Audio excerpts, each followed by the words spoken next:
Hello, আসসালামু আলাইকুম। মিনাসান konnichiwa. কেমন আছেন সবাই? আশা করি ভালো আছেন। আমি শিকারি নিহঙ্গু গাক্কো থেকে রুমানা। আজ আপনাদেরকে দেখাবো লেসন 42 এর গ্রামার। লেসন 42 এর ভোকাবুলারি তো নিশ্চয়ই পেয়েছেন, নিশ্চয়ই প্র্যাকটিস করেছেন। আজ আমি তাহলে আপনাদেরকে দেখাতে যাচ্ছি লেসন 42 এর গ্রামার। একদম ছোট একটা লেসন। আমি সবসময় বলে থাকি ছোট সহজ, এখন ছোট এবং সহজ আসলেই এটা আরও সহজ, কারণ N5 এর মতো অনেক পার্টিকেল এখানে নতুন করে শেখা লাগছে না। নতুন করে কোনো ভার্বের প্যাটার্ন, ভার্বের যে ফর্ম, সেটা তো আমার 37 লেসনের পরে এখনও পর্যন্ত একটাও পাইনি। 47 বা 48 গিয়ে একটা পাবো, তারপর তো লেসনটা শেষ হয়ে যাবে। তাহলে আজকে চলে যাচ্ছি আপনাদেরকে দেখাতে লেসন 42 এর গ্রামার। লেসন 42 এর প্রথম গ্রামারটা হচ্ছে তামিনি। আজকে আমরা শিখব তামিনির ব্যবহার, ভার্বের ডিকশনারি ফর্ম। যে কোনো ভার্বের ডিকশনারি ফর্ম অথবা নাউনের সঙ্গে নো ব্যবহার করে তামিনি। এই তামিনি মানে জন্য। আমরা N5 এর জন্য অনেক কিছু পড়েছি, কারা, নি। এখানে তামিনিটা ব্যবহার করা হচ্ছে শুধুমাত্র কোনো কিছু প্রতিষ্ঠা বা কোনো অর্জনের জন্য, লক্ষ্য অর্জনের জন্য, লক্ষ্য পূরণের জন্য, এই জাতীয় কোনো কিছু বোঝানোর সময় আমরা তখন তামিনি ব্যবহার করব। এর আগে যে নি, কারা ইত্যাদি পড়েছি সেটা ভিন্ন বিষয়, আর যখন এই ইস্যুগুলো আসবে তখন আমি তামিনি ব্যবহার করব। এক্সাম্পলে চলে যাচ্ছি। জীবন নো মিসে ও মৎসু তামিনি। মচিমাস হচ্ছে, আমরা মচিমাস হচ্ছে এখানে আপনারা জানেন যে বহন করা বোঝায়। আর একটা অর্থ আছে যেটা N5 আপনারা পড়েছেন, যে কোনো কিছু নিজের মালিকানা বোঝায়। অর্থাৎ শিওয়া ক্যামেরা আগামতেই মাস, তার মানে হচ্ছে আমার ক্যামেরা আছে। তাই সেটা মানে ক্যামেরা বহন করে না, সেটা মানে হচ্ছে আমার ক্যামেরা আছে। তাহলে জীবন মিসে ও মৎসু তামিনি, নিজের একটি দোকান কেনার জন্য বা মালিকানার জন্য তামিনি চৌকিন ও শীতেইমাস। চৌকিন মানে হচ্ছে সেভস করা, টাকা পয়সা সঞ্চয় করা বোঝায়, জমানো বোঝায়। তাহলে জীবন মিসে ও মৎসু তামিনি। হ্যাঁ, ভার্বে ডিকশনারি ফর্ম তামিনি চৌকিং শীতেইমাস। তাহলে বিষয়টা দেখেন, নিজের দোকান প্রতিষ্ঠার জন্য, একটা নিজের মালিকানার জন্য, নিজের দোকানের মালিকানার জন্য সে টাকা জমাচ্ছে একটা কিছু প্রতিষ্ঠার জন্য। আরেকটা এক্সাম্পল হচ্ছে হিকোশিনো তামিনি। এখানে হিকোশিটা হচ্ছে নাউন। হ্যাঁ, হিকোশিনো তামিনি খুরমা ও কারিমাস। বাসা বদলানোর জন্য, হিকোশি মানে আপনারা জানেন বাসা পাল্টানো। খুরমা ও কারিমাস, গাড়ি ভাড়া নিব। তাহলে কিসের জন্য গাড়ি ভাড়া নিবে? সেটা হিকোশি, নিশ্চয়ই হিকোশি যখন মানুষ করে, বাসা যখন বদলায়, তখন কি সেই কাজটা নিশ্চয়ই তার প্রয়োজন, তার কোনো কিছু লাভের জন্যই সে করে। যাই হোক না কেন, সেই যে এই গাড়িটা ধার নিবে সেটা কি তার একটা লাভের জন্য, সুবিধা অর্জনের জন্য। সেজন্য এটা নাউনের সঙ্গে নো পার্টিকেল হয়েছে।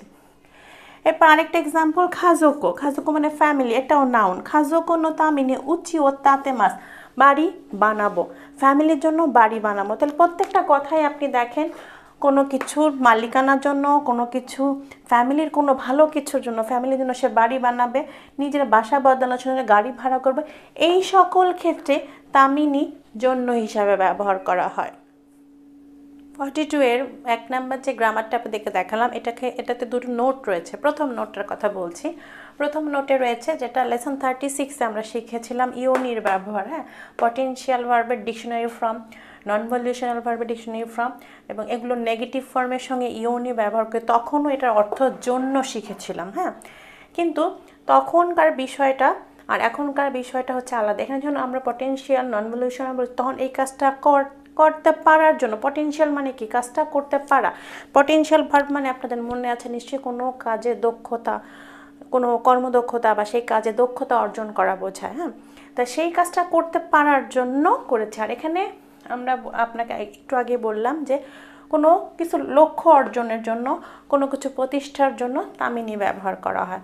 একটু একজন এক্সাম্পল দিয়ে আপনাদেরকে বাংলায় বলে দিচ্ছি। ইংরেজিতে যেহেতু বই লেখা আছে, দেখতে একই রকম মনে হয়, আমি একটু বাংলায় বোঝানোর চেষ্টা করছি। হ্যাঁ, জীবন মিসে মৎস্য তামিনি চৌকিং ও শীতেমা, যেটা একটু আগে বললাম যে আমি একটা দোকান প্রতিষ্ঠা করার জন্য টাকা জমাচ্ছি। আর এখানে জীবন মিসে ও মোতেরু ইউনি চৌকিং শীতেমা, নিজে দোকান করতে পারার জন্য টাকা জমাচ্ছি। এখানে জাস্ট করতে পারার যে পরিস্থিতি, সেই পরিস্থিতি অর্জনের জন্য আমি টাকা জমাচ্ছি। আর এটা হচ্ছে ডাইরেক্ট বলা হচ্ছে যে আমি একটা দোকান করব, সেই জন্য আমি টাকা জমাচ্ছি। দুটোর মধ্যে মনোভাবের পার্থক্য, উদ্দেশ্য একই। এটা খেয়াল রাখবেন, উদ্দেশ্য একই, মনোভাবের পার্থক্য। এখানে বলা হচ্ছে আমি একটা দোকান করানোর জন্যই টাকা জমাচ্ছি, আর এখানে বলা হচ্ছে আমি একটা দোকান করতে পারার জন্য টাকা জমাচ্ছি। আগে তো টাকা জমাবো তারপরে দোকান করব, এখানে এটা বোঝাচ্ছে। আর এখানে বোঝাচ্ছে যে আমি দোকান করেই ছাড়বো, সেই জন্য আমি টাকা জমাচ্ছি। জাস্ট মেন্টালিটির পার্থক্য। 1 নম্বর রুলসটার মধ্যে আরেকটা নোট রয়েছে, সেটা হচ্ছে গিয়ে ভ্যালুয়েশনাল এবং নন ভ্যালুয়েশনাল দুই প্রকার ভার্বের জন্যই নারী মাস দিয়ে সেন্টেন্স তৈরি করা যাবে, এটা বলছে। এই তামিনি ইউনির মতো করেই আমরা ব্যবহার করি। আমরা নারী মাস যখন হবে তখন আমরা দুই প্রকারের ভার্বের মতো করেই সেটা ব্যবহার করতে পারবো। হ্যাঁ, মানে নারী মাসকে আমরা নন ভ্যালুয়েশনাল এবং ভ্যালুয়েশনাল দুইভাবেই ব্যবহার করতে পারবো। আমরা ভ্যালুয়েশনাল নন ভ্যালুয়েশনাল মানে কি একটু বলে নিই এখানে আপনাদেরকে, যে ভ্যালুয়েশনাল ভার্ব হচ্ছে সেটা যেটা কিনা আমি ইচ্ছা করলেই করতে পারি। যেমন আমি ইচ্ছা করলেই ভালো করে লেখাপড়া করে একটা ভালো রেজাল্ট করতে পারি, আমি ইচ্ছা করলেই আমার ঘরটাকে সুন্দর করে সাজিয়ে রাখতে পারি। That is valuational verb. Valuational ফর্মের কথা বলছি না, আপনি যে কোনো ভার্বকে যে কোনো ফর্মে নিতে পারবেন, ডাজ নট ম্যাটার। কিন্তু সব ভার্বকে সব ফর্মে নেওয়া যায় না, নেওয়া উচিত না। যেমন আমি কি ইচ্ছা করে আমার ঘর নোংরা করবো, আমি কি ইচ্ছা করে পরীক্ষায় ফেল করব না, সেটাকে বলা হয় যে আমি যেমন আমি ইচ্ছা করলে ভালো করে পড়াশোনা করে পরীক্ষায় ভালো রেজাল্ট করতে পারি। কিন্তু ইচ্ছা করে আমরা যেসব কাজ করি না, আমরা হয়ে যায়, অ্যাক্সিডেন্টলি হয়ে যায়। যেমন আমি একটা সাদা কাপড় পরেছি আজকে, আমি কি চাইবো এটা নোংরা হয়ে যায়? কিন্তু আমি এখন চা কফি খেতে গেলে আমার কাপড়ে চা কফি পরে কাপড়টা ময়লা হতে পারে। এই যে ময়লা হয়ে যাওয়া, তারপরে আমি বাইরে রোদ্রে কাপড় শুকাতে দিলাম, কাপড়টা রৌদ্র ভালো থাকলে কাপড়টা তাড়াতাড়ি শুকাবে, আর রৌদ্র কম থাকলে বৃষ্টি থাকলে দেরি করে শুকাবে। এই যে শুকানো, কাপড় ময়লা হয়ে যাওয়া, এগুলো হচ্ছে নন ভ্যালুয়েশনাল ভার্ব, যেগুলো আমি ইচ্ছা করলেই করতে পারি না। আর যে কাজটা আমি ইচ্ছা করলেই করতে পারি, চেষ্টা করলেই করতে পারি, দ্যাট ইজ ভ্যালুয়েশনাল ভার্ব। তো এখানে বলা হয়েছে যে নারী মাসটাকে আমরা দুইভাবেই ব্যবহার করতে পারবো। হ্যাঁ, দুইভাবেই ব্যবহার করতে পারবো, এবং দুইভাবে ব্যবহার করলে আমি তামিনিও ব্যবহার করতে পারবো, ইওনিও ব্যবহার করতে পারবো, এটাই বলা হয়েছে। একটু এক্সাম্পল দিয়ে দেখিয়ে দিচ্ছি। বেঙ্গোশিনী নারু তামিনি। বেঙ্গোশি মানে হচ্ছে সলিসিটার, উকিল, ব্যারিস্টার। বেঙ্গোশিনী নারু তামিনি হোরেৎসুও বেঙ্কুশিতে ইমাস। আমি উকিল হওয়ার জন্য আইন নিয়ে পড়াশোনা করছি, আইন পড়াশোনা করছি। আর এটা হচ্ছে নিহঙ্গা জোজনি নারুয়োনি। নারুয়োনি মাইনিচি বেঙ্কিওশিতে মাস। নারুয়োনি নারু তামিনি মানে আমরা নারী মাসটাকে পটেনশিয়ালি নন পটেনশিয়ালি দুভাবেই ব্যবহার করতে পারবো। সরি, পটেনশিয়াল না, ভ্যালুয়েশনাল নন ভ্যালুয়েশনাল দুভাবেই ব্যবহার করতে পারবো।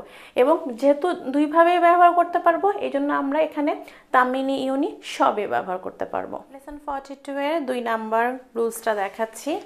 এখানে আমরা আজকে ব্যবহার করব কিছু ফ্রেজের কথা বলবো। ফ্রেজ মানে আপনারা জানেন বাক্যের মধ্যে ছোট ছোট অংশ, যেটা কিনা একা একা তার কোনো অর্থ নাই, মানে অর্থ বলতে কি কোনো উদ্দেশ্য নাই।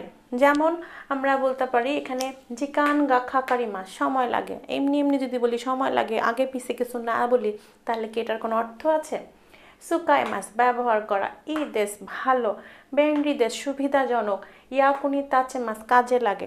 এগুলো এমনি এমনি বললে কোনো অর্থ নাই, কিন্তু এগুলো যখন আমি কোনো সেন্টেন্সের আগে পিছে ব্যবহার করবো তখন অবশ্যই সেটা কাজ করবে। তো এগুলোকে বলা হয় ফ্রেজ। হ্যাঁ, এই ফ্রেজগুলার আগে আমি ভার্বের ডিকশনারি ফ্রম নো নি ব্যবহার করব এবং নাউনের সঙ্গে নি ব্যবহার করব। তাহলে এই কাজটা করার জন্য, এই ভার্বটা করার জন্য অথবা এই নাউনটার জন্য এইগুলার প্রয়োগ হয় বা এগুলো করা লাগে, এরকম আমরা বলবো। বা এই পারপাসগুলো বলবো, যেমন সময় লাগে, এটার জন্য সময় লাগে, এটার জন্য এটা ব্যবহার করা হয়, এটার জন্য এটা ভালো, এটা সুবিধাজনক, এটা কাজে লাগে, এরকম ব্যবহার করা। তখন আমরা ভার্বের ডিকশনারি ফর্ম সঙ্গে নো নি আর নাউনের সঙ্গে নি। আসলে নো নিটা কিন্তু N4 না, শুধু পুরো জাপানি ভাষাতেই নো নি মানেও জন্য। তো আজকে আপনারা হয়তো বা এর আগে বিভিন্ন জায়গায় দেখে থাকবেন ননি ননি ননি। হ্যাঁ, আজকে বুঝবেন যে ননি মানেও জন্য, কিন্তু তখন কি এই ফ্রেজগুলো যখন আসবে তখন এরকম করে আমরা সেন্টেন্স বানাবো। তাহলে আমি আবারও বলে দিচ্ছি, প্রথম ভার্ব অথবা নাউনটি করার জন্য, হওয়ার জন্য দ্বিতীয় ফ্রেজটি ব্যবহার করা হয়, মানে এগুলো হওয়ার জন্য ওটি ব্যবহার করা হবে। তো এক্সাম্পলে চলে যাচ্ছি। কোনো হাসামি, হাসামি মানে কেচি, কোনো হাসামি ওয়া হানা ও খিরু, খিরিমাস মানে কাটা, খিরিমাসের ডিকশনারি ফ্রম খিরু ননি, কাটার জন্য সুকাই মাছ ব্যবহার করা হয়। তাই আমি শুধু সুকাই মাছ বলতাম, কোনো সেন্টেন্স হতো না। এই কেচিটা ফুল কাটার জন্য ব্যবহার করা হয়, তখন এটা সেন্টেন্সটার উদ্দেশ্য আছে এবং অর্থও আছে সুন্দর। তাহলে এখানে ভার্বের ডিকশনারি ফ্রম ননি ব্যবহার করলাম। আরেকটা সেন্টেন্স দেখাচ্ছি। কোনো কাবানোয়া ও কি কুতে, এই ব্যাগটা বড় বলে রিওকোনি বেন্ডিদেস, ভ্রমণের জন্য সুবিধাজনক। রিওকো এখানে নাউন, নাউনটার জন্য সুবিধাজনক। তাহলে এই ব্যাগটা বড় বলে ভ্রমণের জন্য সুবিধাজনক। তাহলে এখানে আমরা এই ফ্রেজটা ব্যবহার করেছি। যদি এমনি বলতাম বেন্ডিদেস, কোনো অর্থ ছিল না, ভ্রমণের জন্য সুবিধাজনক, তখন এটা অর্থপূর্ণ হলো। দেনোয়াবাঙ্গ শিরাবেরু ননি, টেলিফোন নাম্বার অনুসন্ধান করার জন্য বা খোঁজার জন্য জিকানগা খাকারিমা, সময় লাগবে। এখানে এটা হচ্ছে ভার্বের ডিকশনারি ফ্রম ননি, জন্য সময় লাগবে, টেলিফোন নাম্বার খোঁজার জন্য সময় লাগবে। তাহলে আমরা এই ফ্রেজগুলোর আগে ভার্বের ডিকশনারি ফ্রম ননি নাউনের সঙ্গে নি ব্যবহার করে জন্য হিসাবে ব্যবহার করব। এখন যে জিনিসটা দেখাবো এটা কিছুই না, তারপরও দেখাই, কিছুই নাটাই দেখায়। কোয়ান্টিফায়ার, কোয়ান্টিফায়ার মানে আপনারা জানেন সংখ্যা, যে কোনো সংখ্যা, তার সঙ্গে ওয়া পার্টিকেল বা মো পার্টিকেলের ব্যবহার। বক্তা যখন কোনো সংখ্যার সাথে ওয়া পার্টিকেল ব্যবহার করে, তাহলে সেটা কমপক্ষে অথবা মিনিমাম অর্থে ব্যবহার করে। ওয়া ব্যবহার করে, হিতোৎসু ওয়া এরকম প্রথম কমপক্ষে হিসাবে ব্যবহার করে। আর বক্তা যখন সঙ্গে সঙ্গে মো পার্টিকেল ব্যবহার করে, তখন সেটা মানে অনেক কিছু হিসেবে, এতগুলা ও এরকম করে আমি বলি না 10টাও দিয়ে দিবা, এতগুলোও খেয়ে ফেলবা, তখন মো পার্টিকেল ব্যবহার, তখন সেটা অনেক বড় সংখ্যা হিসাবে ব্যবহার করা হয়। এক্সাম্পল হিসাবে দুই বন্ধু কথা বলছে অথবা দুই কলিগ কথা বলছে। একজন বলছে ওয়াতাশি ওয়া বোনাস নো হাম্বুনোয়া চোকিং সুরু সুমুরিদেস, আমার বোনাসের অর্ধেক সেভ করার ইচ্ছা, সঞ্চয় করার ইচ্ছা। অর্ধেক এখানে কমপক্ষে সে বোঝাচ্ছে, এটা মানে হচ্ছে হাম্বুনোয়া, অর্ধেক হচ্ছে গিয়ে আমার সেভ করার ইচ্ছা। এইখানে সেন্সটা হচ্ছে সে এটাকে কমপক্ষে হিসাবে ইন্ডিকেট করছে, আমি কমপক্ষে অর্ধেক সেভ করব। উত্তরে বন্ধু বলছে হাম্বুন মো চৌকিং সরুন দেশকা, তার কাছে আবার এই হাম্বুনটা অনেক বেশি, বন্ধুর কাছে সে হয়তো বেশি খরচ করে। তার হাম্বুন মো চৌকিং সরুন দেশকা, হাম্বুন মো চৌকিং সরুন দেশকা, অর্ধেক তুমি সেভ করে ফেলবা। হ্যাঁ, তখন এই মো ব্যবহার করে সেটাকে সে বড় করে ফেলছে, আর এখানে সে কমপক্ষে হিসাবে বোঝানো হচ্ছে। লেসন 42 এর শেষটা দেখাচ্ছি। এখানে কিছু ভার্বের কথা লিখেছি। খাকিমাস, হাতসুমিমাস, হাক্কেনশিমাস। খাকিমাস মানে লিখা, হাতসুমিমাস মানে উদ্ভাবন করা, হাক্কেনশিমাস মানে কোনো কিছু আবিষ্কার করা। তো এই ভার্বগুলো যখন প্যাসিভ ফর্মে চলে যাবে, মানে প্যাসিভ ফর্মে ব্যবহার করা হবে, তখন এই কাজগুলো যিনি করেছেন বা যারা করেছেন তাদের নামের সঙ্গে নিয়তে, মানে ওনার দ্বারা এটা হয়েছিল, উনি এটা করেছিলেন, এই অর্থে ব্যবহৃত হবে। এমনিতে তো আমরা দ্বারা শিখেছি কারা, দে, এরকম অনেক সময় নিয়েও ব্যবহার করেছে, কিন্তু এখানে যখন আমরা সেটা প্যাসিভ ফর্মে ব্যবহার করব, তখন সেটা নিয়তে হিসেবে ব্যবহার করা হবে। ঠিক আছে, আবারও এখানে আমি লিখেছি যেহেতু বলে দিচ্ছি। সৃষ্টি, উদ্ভাবন, আবিষ্কার জাতীয় ভার্ব যখন প্যাসিভ ফর্মে ব্যবহৃত হয়, তখন যার দ্বারা সৃষ্টি অথবা এজেন্টের সাথে নিয়তে ব্যবহৃত হয়। এক্সাম্পল হিসাবে চিকেন রামেন ওয়া, চিকেন রামেন, রামেন মানে নুডলস, চিকেন নুডলস, এটা একটা আসলে জাপানি একটা ব্র্যান্ডের নাম, ইনস্ট্যান্ট নুডলসের ব্র্যান্ডের নাম, সেটার কথা বলছে। চিকেন রামেন ওয়া সেনকিউ হ্যাকু গোজু হাচিনেননি, 1958 সালে ওন্দো মোমোফুকো সান নি ইয়োত্তে হাতসুমে সারেমাস্তা। চিকেন রামেন 1958 সালে ওন্দো মোমোফুকো সানের দ্বারা আবিষ্কৃত হয়েছিল বা উদ্ভাবিত হয়েছিল, উদ্ভাবন হবে, উদ্ভাবিত হয়েছিল। আমরা যদি বলতাম উনি আবিষ্কার করেছেন, তাহলে নি হাতসুমে শিমাস্তা হতো, জাস্ট নামের সঙ্গে নি হাতসুমে শিমাস্তা হতো। কিন্তু যেহেতু আমরা প্যাসিভ ফর্মে চলে যাচ্ছি, উনি করেছিলেন বলার সময় হাসেমেশি মাসটা, কিন্তু ওনার দ্বারা এটা হয়েছিল বলার সময় নিয়তে, এখানে নিয়তে ব্যবহার করে আমি হাসেমে সাড়ে মাসটা, ঠিক আছে, মানে ভার্বের প্যাসিভ ফর্মে শিমাসের প্যাসিভ ফর্ম সাড়ে মাসটা। এটা তো একটা জাপানি উদাহরণ দিলাম চিকেন রামেন নিয়ে, একটা বাংলা উদাহরণ দিই তাহলে যদি আপনারা একটু ভালো করে বুঝতে পারেন।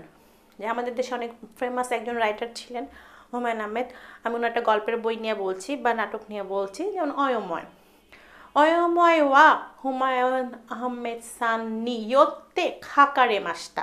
যদি বলতাম যে উনি লিখেছেন তাহলে খাকি মাসটা বললেই হতো।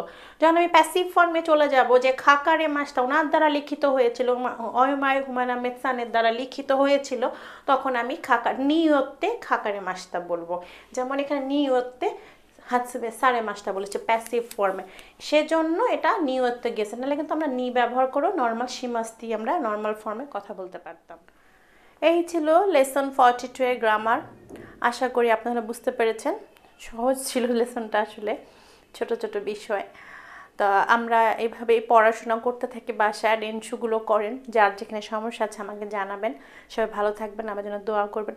আর একটা কথা আমি কখনোই বলি না, আমি আজ পর্যন্ত চ্যানেলটা যে কতদিন হলো না কেন আমি কখনোই আপনাদেরকে বলিনি, কিন্তু আপনাদের কাছে আমার রিকোয়েস্ট যে আপনাদের যদি এই চ্যানেলটা ভালো লেগে থাকে, এটা আপনাদের কাজে লেগে থাকে, তাহলে চ্যানেলটা শেয়ার করবেন, এবং যারা এখনও সাবস্ক্রাইব করেনি তারা সাবস্ক্রাইব করবেন। আমার এখানে লাভের চেয়ে আপনাদের লাভই বেশি হবে মনে আশা করি। তবে এটা যদি চ্যানেলটা যদি বড় হয় তাহলে আমার ভালো লাগবে, আমার কষ্টগুলো সার্থক হবে, সেটাই হচ্ছে চরম পাওয়া। পরম পাওয়া, চরম পাওয়া। তা আজকে এখানে শেষ করছি, সবাই ভালো থাকবেন, আমার জন্য দোয়া করবেন। সায়নারা, আল্লাহ হাফেজ।